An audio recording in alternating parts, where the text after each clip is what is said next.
Hello and welcome to the Met Office 10-day trend. Now at this time of year, early June, we don't often see deep lows and strong winds, but that is what we're seeing over the next few days. This area of low pressure used to be a tropical storm, no longer a tropical storm, now it's an area of low pressure. We often get these transitions from tropical storms to mid-latitude lows, but it's coming close to the UK later Thursday. It brings a spell of rain into the west during Thursday. That clears away to showers by Friday. Most of the showers on Friday will be affecting northern and western Scotland and Northern Ireland, very few elsewhere. Largely dry and bright, in fact, across the rest of Scotland into England and Wales. But what's notable is that this low is going to bring strong winds throughout Friday and into Saturday. The risk of gales for exposed coasts and hills of western Scotland in particular. And a breezy day for all of us on Saturday with further showers.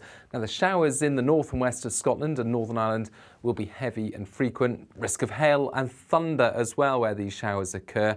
And again, that risk of gales around some of these exposed coasts and hills.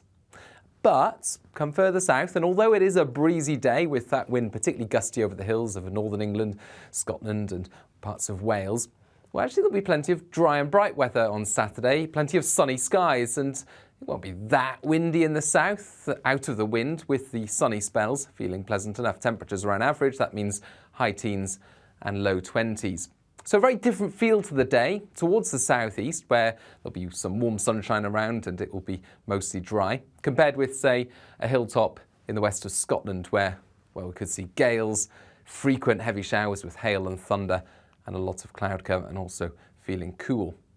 Things do calm down a little on Sunday as the low eases away to the north, and we've still got this blustery breeze from the west. We've still got some showers, mainly affecting, again, Scotland, but also parts of western England and Wales. But the showers fewer and further between, a better chance of bright spells away from them. But again, the best of the sunny spells towards the southeast. That's where the lighter winds will be, and that's where the slightly higher temperatures will be. On the whole, actually, we've got cooler air arriving. So temperatures are close to average, but we're going to see a cooling trend. So cooler nights, cooler days heading into the start of next week for all of us. Now Monday, although a slightly cooler day, we'll still see mostly dry weather across the UK. One or two showers could pop up here and there in the north and west, but on the whole, for the vast majority, it's looking like a fine start to next week with the best of any sunny spells towards the southeast, and a bit more of a breeze as well as some additional cloud towards the northwest.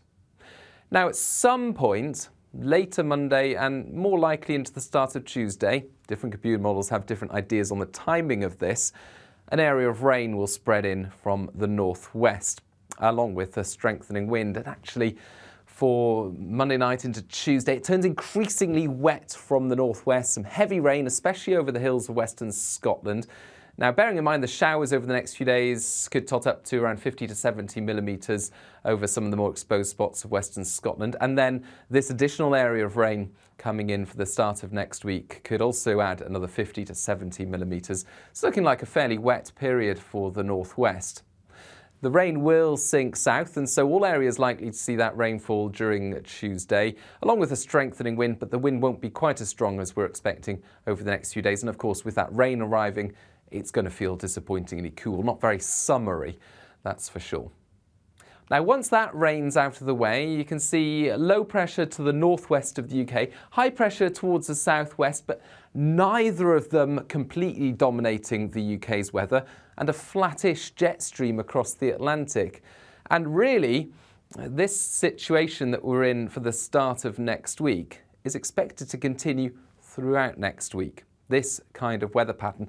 This shows just one computer model run, but what we do is we run the computer model many times. That's the Met Office model.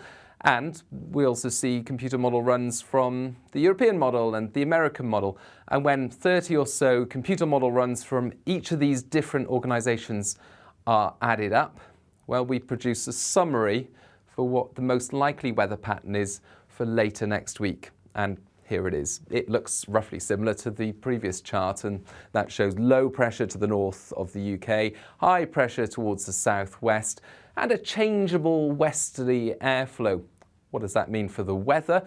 Well, between Wednesday and the following weekend, we can expect the wettest and windiest weather towards the northwest and the driest and brightest weather towards the southeast, what we call fairly climatological conditions for the UK. So the weather will often be showery. There'll also be some longer spells of rain coming in from the northwest, but it's in the northwest where we'll see the wettest and windiest and coolest conditions, whilst towards the southeast and south it will often be drier and brighter.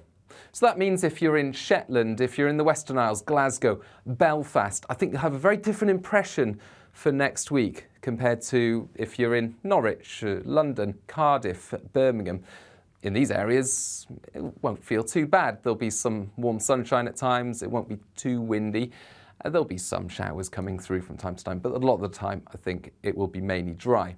Whereas Western Isles, Shetland, Belfast, Glasgow, I don't think you'll be enjoying it if you're a fan of summer-like weather. And that's the summary for the next 10 days, but of course we'll keep you updated on the day-to-day detail. You can find that on social media.